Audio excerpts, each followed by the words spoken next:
Ici Paris, un Congolais parle aux Congolais. Madame, Monsieur, peuple congolais civilisé, et bonjour. L'an 1977, mois de mars. À suivre la chronologie des faits, l'exécution du président Alphonse Massamba Deba a été ordonnée par le seul Sassou Denis, ministre de la Défense et de la Sécurité du comité militaire du parti, et non par la cour martiale installée ou instaurée par le même Sassou tout-puissant. Première phase. Le 24 mars 1977, dans la soirée, un peloton d'exécution est déjà constitué. Il sera dirigé par l'officier Pao.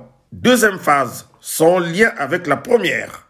Le capitaine Eyabo, président de la commission d'enquête mise en place par Sassou, rend compte au ministre de la Défense Sassou Denis des premiers résultats recueillis lors des auditions de personnes suspectées, à savoir Onchou, Eluo et Nkomo. Ici, je tiens à préciser que le président Massamba Deba n'a jusque-là pas été entendu par la dite commission. Le matin du 26 mars, je suis parti au ministère de la Défense trouver le ministre de la Défense à l'époque, Sassou Nguesso. Je lui ai dit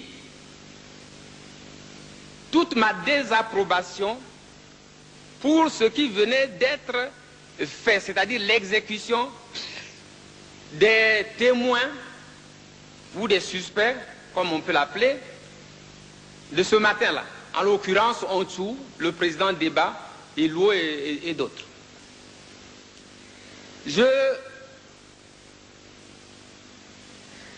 Donc je lui ai dit mon mécontentement. Et j'ai dit qu'il n'était pas possible, c'était pas admissible, c'était pas acceptable que cela puisse se passer ainsi. Dans la nuit, je suis venu vous rendre compte. Si vous pensiez que ces gens devaient être tués, il fallait nous avertir pour que la commission d'enquête continue les enquêtes et continue à creuser pour en savoir peut-être un peu plus. Mais comment se fait-il que je vous rencontre, vous ne me dites rien, je suis le président de la commission d'enquête, je pars, j'apprends que la cour martiale a siégé et a fait fusiller les gens, a condamné les gens à faire fusiller. Mais c'est sur quelle base que la cour martiale a siégé, puisque nous, de la commission d'enquête, nous n'avons pas encore déposé les conclusions. Et c'est donc à cause de cela, je m'étais fâché, j'avais sorti même certains mots quelque peu peut-être déplacés, à l'époque je n'en sais rien, mais j'avais dit au ministre Sassou ceci, j'ai dit écoutez, moi, cette façon de faire, je ne l'accepte pas. J'ai comme une impression que parmi vous, au comité militaire du parti, il y a des gens qui ne veulent pas que la vérité jaillisse. Curieusement, le président Alphonse Massamba Deba, qui n'a pas été présenté à la commission d'enquête, est passé aux armes par le peloton conduit par Paro, qui a été constitué avant même que la cour martiale ne statue réellement ou non sur ce cas. En vérité, Sassou, sûr de son fait, se sachant protégé par sa pléthorique garde surarmée cubaine, s'était permis de faire ce qu'il voulait, ce que bon lui semblait, depuis le 18 mars 1977, bien avant 14h30. Qu'est-ce qu'il dit? Qu'après le coup de fil du ministre Sassou au commandant en chef visant à l'entraîner dans un traquenard, que ce dernier ne se serait pas rendu au ministère de la Défense et Sécurité, situé à une petite centaine de mètres de la résidence du chef de l'État, ce qui pourrait justifier son cortège allégé. Revenons sur l'ambiance au ministère de la Défense et Sécurité du 18 mars 1977, au soir du 26 mars 1977, après l'assassinat du président Alphonse Massamba Deba, principale cible de Sassou Denis, par haine tribale, maquillée en attitude politicienne. Écoutez attentivement ceci. Bon, le président Massamba Deba était un politique. Bon, il pouvait avoir des positions politiques. Mais le cardinal Biayenda n'était pas un politique. Il n'y avait pas de prise de position politique. Non. Et tout cela est...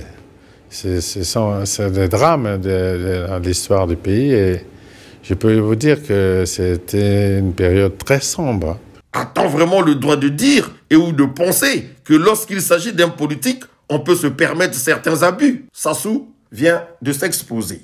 Passons sur l'ambiance au ministère de la Défense et Sécurité. Je disais qu'en dehors du fait qu'il y ait des membres du comité militaire du parti qui veulent cacher la vérité, pour reprendre les propos du capitaine républicain Eyabo, j'ai l'impression que le Ngaya Sassou Dodi Mathurin se rendait plus souvent aux toilettes, fumait un pétard avec son petit dirkab et revenait faire croire aux autres membres de son comité militaire du parti ce que lui inspiraient les substances hallucinogènes qu'il consommait pour les entraîner tous dans son délire. Commission d'enquête, cour martiale, CMP, nous sommes tous responsables. C'est nous qui autorisons cela. Même nos femmes ont protesté. Mais je vais vous dire pourquoi. Les gens ont peur de parler maintenant. Le président Yombi est là. Nous étions dépassés. Nous étions dépassés par les événements. Ça, en tant que parle de Marien Ngouabi, je reconnais que j'étais dépassé. Mais maintenant, avec le recul de temps, je constate qu'il y a eu beaucoup d'irrégularités. Parce que j'aurais pu dire non, ne tuez pas, continuez les enquêtes. Mais les revanchards du Nord ne voulaient pas que nous gardions ces gens-là qui ont tué Marien Ngouabi. De les laisser vivants, Kababongolo, vous vous rappelez? Nous étions, si vous voulez, malmenés, parce que nous étions considérés comme des traîtres. Que si les gens sont vivants, donc c'est vous qui avez tué Marien Ngouabi. Massamba Deba ne mérite pas 2 jours, 3 jours. Ce n'est pas possible. Et donc, entre le marteau et l'enclume, dépassés par les événements, nous avons commis des fautes graves, il faut le reconnaître. Il faut avoir le courage de reconnaître, un officier a le courage de reconnaître ses fautes. Maintenant, s'il y a eu un plus malin que nous dans la précipitation des événements, je ne peux pas le dire parce que moi-même j'étais dépassé et j'accepte la faute. Je crois que je me suis fait comprendre. Revenons sur un détail qui a beaucoup fait jaser concernant les yeux de Massamba Deba qu'on aurait crevé avant son exécution.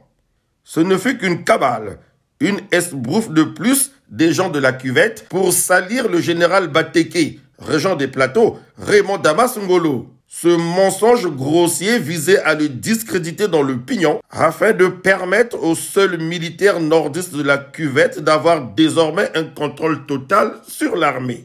Trêve de bavardage, qu'il s'agisse de Ngouabi, Biayenda, Massamba Deba, Onchou, les 10 exécutés au petit matin de février 1978, Kikadidi, les massacres d'Ikonongo en 1987-1988, le génocide dans la région du Poul, c'est lui.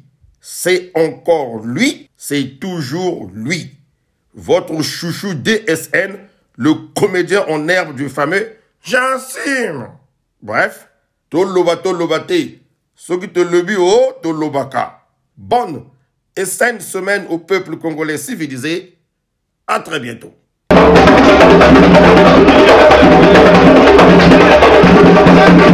Ah!